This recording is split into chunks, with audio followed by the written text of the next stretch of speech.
जय जगन्नाथ दर्शक बंधु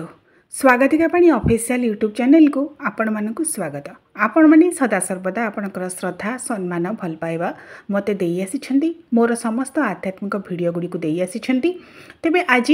गोटे एपरी स्थान रे आसिक मु पहुँची जहाँ खूब सुंदर प्राकृतिक परिवेश रे भरपूर सुंदर सुंदर गछ लता गुड़िए लगी एवं से जो फूल गुड़िक फुटी रंगीन फूल गुड़िए सते जेपरी देखीदेले मन मजी जाए एवं हृदय मध्य गोटे अफुरंत आनंद रे उल्लसित हो उठे। यहीपरि गोटे सुंदर प्राकृतिक परिवेश रे बुलु बुलु मन रे किछि भावना आसिला जहाँ आपणक सहित मु आज शेयर करी। जो भावना मो मन रे आसिला ताहा भगवानकर आशीर्वाद रूप रे कवितार निर्झरिणी स्वरूप रूप रे कल्लोलिनी होई बहीगला सते जेपरी। तेबे कौन भावना आसिला एवं ताहाको मु कवितार रूप रे किपरि भाव में रूपांतरित कली आसत से संपर्क में आज जानिबा शुणिबा गोटे सुंदर प्राकृतिक परिवेश को देखिबा सहित परम ब्रह्म परमात्मांकर ए जो अनवद्य सृष्टि प्रकृति से प्रकृति को नहीं परम ब्रह्म को नहीं आमर मानस मंथन कौन रही एवं मन मध्य आज किपरि भाव में मोर सही कथा कविता निर्झरिणी रूप में बहीगला से संपर्क में जानिबा। ब्रह्म बलय आपण माने ब्रह्म कौन जानिछंती ब्रह्म बलय कौन जानिछंती ना जदि प्रकृत रे आपण माने जानिछंती ताहले मन मध्य केबे भी अहमिका भाव केबे भी तामसिक भाव रहिब नाही। तेबे ब्रह्म बलयर अनंत असीम विराट महासत्ता को भेदी देखिछ कि कही चर्म चक्षुरे पंचभूत प्राणरे वासनासिक्त इंद्रियानुभूति नहीं अबा लगाम छड़ा अनियंत्रित मनर मानसिकता नहीं कही देखिछ कि सते किए से ब्रह्म भेदी पारिछि कि कही अनिर्वचनीय अभेद से ब्रह्म बलय मन मानसर बहु ऊर्ध्वरे रही चिंता चेतना ज्ञानर अनेक सोपान करी अतिक्रम पथश्रांत क्लांत पथिकटे परी प्राणपक्षी जेबे करे विश्राम करिदिए गतिहीन कमी कमी जाउथाए गतिर तीव्रता नीरवरे निस्तब्धरे हेले समयर घूर्णन चक्रे दोलायित जीवन दोली केउ एक निर्दिष्ट मुहूर्त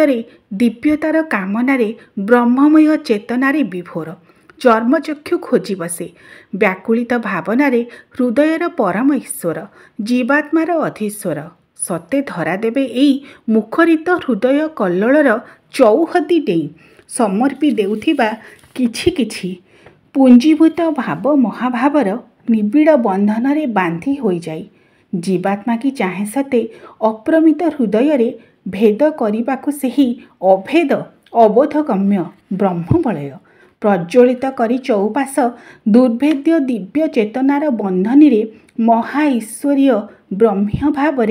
जे बांधी रखिछि कोटि प्राणसत्ता किए भेदिव से ब्रह्म बलय सते से ब्रह्म बलय भेदिव किए हृदय को सजत्न रे करी देबालय प्राणर स्वर को करी शंख ध्वनि चेतन मानस को करी ऊर्ध्वगामी ओंकार नादरे प्राण मुखरित करी परमात्मा सह निजर आत्मा को सहृदय जोड़ी जीवात्मा भावुथाए नीति परमेष्टि चेतनारे कटि जाऊ दिन राति सेही गति सेही मुक्ति से श्रेष्ठ संपत्ति से परम ब्रह्म परमात्मा तो श्रेष्ठ संपत्ति आउ मनीषर कौन दरकार तांकु जी बुझिला तांकु जी भाविला तांकु जी हृदय गंठी करदेला से हृदय आपे धरा दे थांती आत्मा तो खोजुए सदा सर्वदा परमात्मा सहित किपरि मिलित हेब आत्मार स्पंदन किए शुणी किए बुझी अबा किए बा अनुभव करिछि तार मर्म परिभाषा परमात्मांकर ए सुंदर सृष्टिर दिव्यतम शक्ति कोटि कोटि आत्मांक चरम सृष्टिकारी महास्रष्टांक